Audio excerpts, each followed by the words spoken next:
নবীজি সেজদা উঠাইয়া ফাতেমার লয় জিগাইয়া,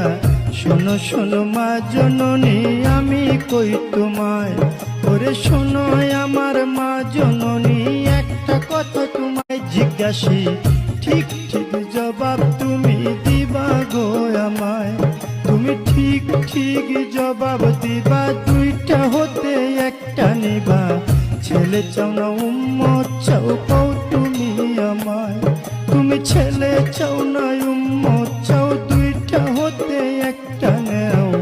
এ কথা বলিলেন যখন নবী মুস্তাফায়, ওরে এই কথা শুনে ফাতেমায় চোখের পানি ছাইরা দেয়, ফরিয়া জানাইল